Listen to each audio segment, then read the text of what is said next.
Napheesa Collier stood on stage at the Unrivaled press conference and painted a picture of total unity among WNBA players, a front line of solidarity ready to do whatever it takes in the fight for a better CBA. But that carefully framed message didn't survive contact with reality. Almost immediately, statements from Caitlin Clark, Deja Kelly, and several international players revealed deep unease with the direction of the negotiations. If you're here for the real story and not the filtered version, subscribe. And if you're sticking around for the next meltdown, you better definitely subscribe. Many voiced concerns about the risks of a lockout, potential damage to their careers, and a disconnect between the priorities of high-earning stars and lower-paid players try to hold on to their spots. Collier's portrayal of alignment didn't just seem premature. It turned out to be misleading. Her eventual apology to Clark was more than a personal correction. It exposed a fragile messaging strategy used by players and league representatives who also have ties to competing ventures like Unrivaled and Project B. These overlapping interests complicate the authenticity of public statements about unity, suggesting that leadership may be more focused on preserving business narratives than addressing the broad and divergent concerns of the league's full player base. Stood in front of reporters at the Unrivaled press conference, flashing a confident smile and delivering a line that would age like milk. We're united. Every player is ready to do whatever it takes.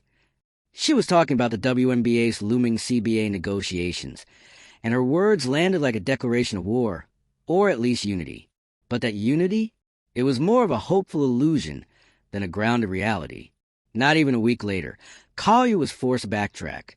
Public pressure mounted as contradictions emerged, not just from players and back channels, but from players willing to go on record, like Caitlin Clark.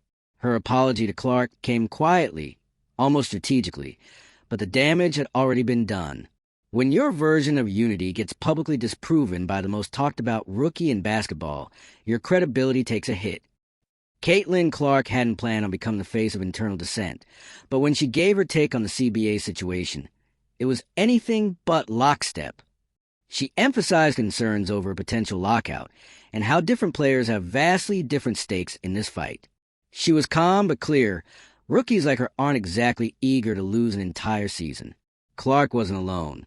She pointed out what many younger players were feeling, that the narrative of unity was being driven by stars and execs who had financial cushions to survive a stoppage. For Clark, who's only just entered the league, a lost season means stalling her momentum, delaying her earnings, and potentially losing ground in her career trajectory. It wasn't about rebellion. It was about reality. Then came Deja Kelly. She didn't directly name-drop anyone, but her statements landed loud and clear. Kelly laid out the truth. Not every player can afford the same risks. For international players or those still establishing themselves, a lockout isn't just inconvenient. It's a threat to their income, their international deals, and in some cases, their futures in the sport altogether. The more these voices spoke up, the more cracks appeared in the image Collier tried to project. Solidarity was unraveling in public, not behind closed doors. And with every quote, the pressure mounted on Collier, and those echoing her message to explain the growing gap between rhetoric and reality. That press conference wasn't just a misstep. It revealed deeper motivations. Collier's emphasis on TV ratings, revenue, and fan experience wasn't just about player benefits. It was also about Unrivaled, a league she's co-founding. That's where the conflict of interest really kicked in. If the WNBA struggles, a competing league like Unrivaled could stand to gain. So when Collier championed unity and bold bargaining tactics, critics couldn't help but ask, who does this really benefit? Players? Or ownership stakeholders preparing to launch something new in 2026? It's hard to ignore the timing. And she's not alone. Players like Brianna Stewart and Nneka Ogwumike are tied to Project B, another league poised to go head-to-head with the WNBA. The overlap is messy. On one hand, these players are key figures in the players' union. On the other, they have financial interests in WNBA competitors. That dual role raises serious concerns about negotiating in good faith. Can you represent the interests of WNBA players while also planning a future outside of it? When Collier talks about revenue sharing and bigger salaries, Is she speaking for players or laying the groundwork for an exodus? Those blurred lines are hard to ignore, especially when transparency is in short supply. The timing couldn't be worse. The WNBA is experiencing one of its strongest seasons ever. Attendance is climbing, viewership is breaking records, and sponsors are investing. The buzz around stars like Caitlin Clark, Angel Reese, and the league's rising talent is fueling an unprecedented wave of attention. All of that is now hanging by a thread. Because while the league rides a high, a potential lockout could derail everything. The very players who brought the spotlight may be forced to sit out if negotiations turn ugly. And with the public finally tuning in, that kind of disruption could set everything back. Caitlin Clark's rising star power has made her a lightning rod for the league's broader tensions. She's taken hard hits on the court, and even harder ones off it. Every move she makes, every comment, every injury, every stare from a veteran, is dissected for deeper meaning. Her willingness to speak honestly about her discomfort with the labor narrative has only amplified her visibility, but it's also made her a target. She's now the accidental spokesperson for a faction of players who don't feel represented by the union's current stance. And the stakes are... What makes this all so volatile is that Clark isn't asking for anything outrageous. She wants the season to continue. She wants stability. For rookies, it's about momentum, keeping fans engaged, building on hype, and playing a game they trained their whole lives for. But that doesn't sit well with the power players pushing for a more aggressive negotiation. If everyone doesn't hold the line, the leverage weakens.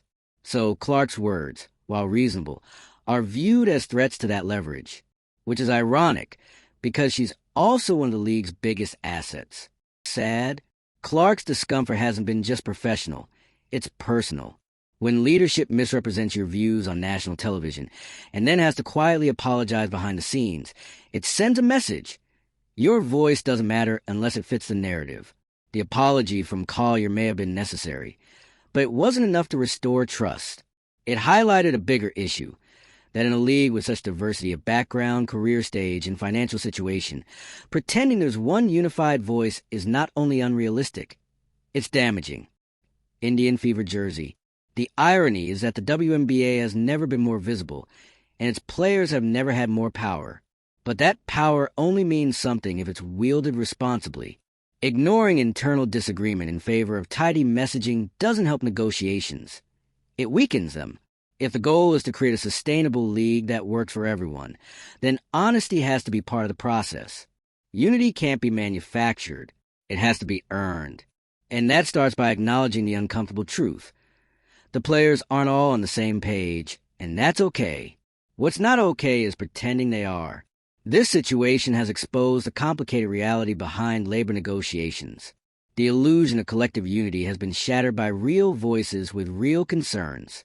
If the league wants to protect its future, it's time for leadership, on all sides, to stop performing unity and start doing the work of actual compromise. If you've been following this story, let's talk about it. Whose side are you on? Should the league pause for long-term gains, or push forward while the spotlight's still hot? Drop your thoughts in the comments. Hit that like button if you want to see real accountability. And subscribe if you're here for all the drama the WNBA tries to pretend doesn't exist. She didn't just make a mistake. She broadcast it with confidence. When you step in front of cameras and speak for an entire league, you're expected to speak carefully. But Collier's statements didn't reflect the reality on the ground. They reflected what someone wanted the public to believe, that everyone was in agreement, no one was worried, and the union had total buy-in. In hindsight, it read more like a sales pitch than a solidarity statement. The apology to Caitlin Clark came only after public scrutiny made the contradiction impossible to ignore. And even then, it wasn't front and center. It was tucked away, like a footnote in a chapter the league hoped people would skip. This wouldn't be so messy if it didn't affect real people with real stakes. Take Caitlin Clark and Io Wilson, two of the league's biggest names, but at completely different stages.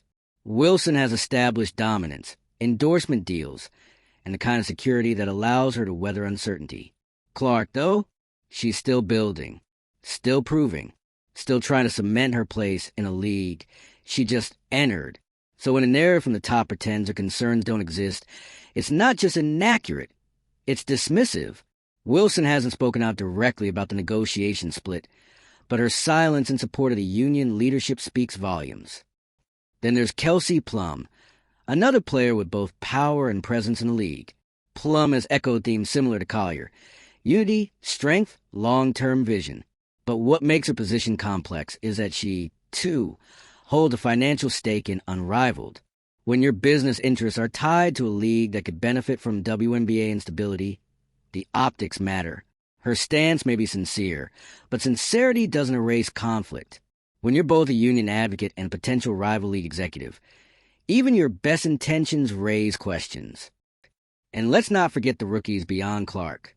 Aaliyah Boston, who shared the court with Clark and experienced the same fragile rookie landscape, hasn't made sweeping public statements, but she's another example of the player tier that has the most to lose. One season miss could mean momentum lost forever. These players aren't just worried about money. They're worried about relevancy, about development, about missing out on critical time to build chemistry and adjust to professional level. Unity for them can't be theoretical. It has to mean something tangible, like the chance to play basketball. Unrivaled by design complicates this entire negotiation landscape. With co-founders like Collier and Plum, the lines between what's good for players and what's good for our business get murky fast. Unrivaled is banking on interest in women's basketball, but if that interest is fueled by WNBA instability, that's not a coincidence. That's strategy. And yet, few inside the league want to talk openly about this. The narrative being pushed is one of strength and growth, but that's only half the story. Behind closed doors, you have factions forming, interests diverging, and messages that are starting to contradict themselves in public view. At a recent press event, Clark was pressed again about her stance. She handled it the same way she's handled everything since going pro, with measured honesty. She didn't trash anyone. She didn't call out names. She simply said what many younger players are thinking, that the league can't afford to gamble with momentum on a lockout. Clark made it clear she supports progress, better pay, and fair conditions, but not at the cost of missing games, losing fans, and derailing careers. That's not anti-union. That's pro-reality. And right now, reality doesn't match the slogans being rolled out at press conferences. Clark speaking up has put her in a unique spot. She's not leading a rebellion. She's not fighting the union. She's just refusing to be a prop in someone else's narrative. That makes her a problem for those trying to maintain a polished front. And yet, she's also the very person drawing new fans to the sport. The paradox is wild. The league's biggest attraction is also one of the clearest critics of the current direction. But silencing her would be a disaster, and spinning her words only backfired. Hence the awkward apology from Collier. It wasn't just a correction, it was damage control. Even players like Kelsey Mitchell, who usually stay away from the spotlight, have started hinting at discomfort. Mitchell's recent interview made it clear that not everyone's on board with the hardline tactics. She didn't attack anyone, but her body language spoke volumes. She stressed the importance of continuing to play, of not wasting the current energy around the league. That sentiment is echoed by many, but rarely shouted. Because the second you question the party line, you're labeled a problem. But players are tired of pretending unity exists when it doesn't. The games continue, for now. The Aces versus Fever matchup drew huge viewership. But behind the scenes, players on both teams are quietly bracing for what comes next. Will the union push for a strike if talks stall? Will the owners try to call their bluff? Fans don't want to hear about lockouts. They want to see the rising stars take the court. They want the drama to stay on the hardwood, not in boardrooms. But every buzzer beater this season plays out under a cloud of uncertainty. The clock isn't just ticking in games. It's ticking on the future of the league itself. Even WNBA Commissioner Kathy Engelbert has had to respond to the chaos. While she's tried to strike a hopeful tone, she's also made it clear that the league isn't rolling over on revenue demands. She's emphasized the league's losses, its need for sustainable growth, and the balancing act between paying players more and keeping the league solvent. That tension is real, but it's also part of the disconnect. Players hear growth and see the headlines about record viewership. Owners talk about losses and investment returns. The two sides are speaking different financial languages, and no amount of spin is going to fix that. As the cameras catch Kelsey Plum lighting it up on the court, off the court she's doubling as part spokesperson, part entrepreneur. And that's where the messaging starts to blur. It's hard to advocate for unity when you're also shaping a future league that stands to benefit from a potential WNBA fracture. Plum's game speaks for itself, but her off-court comments lean heavily into empowerment language that, at times, veers into contradiction.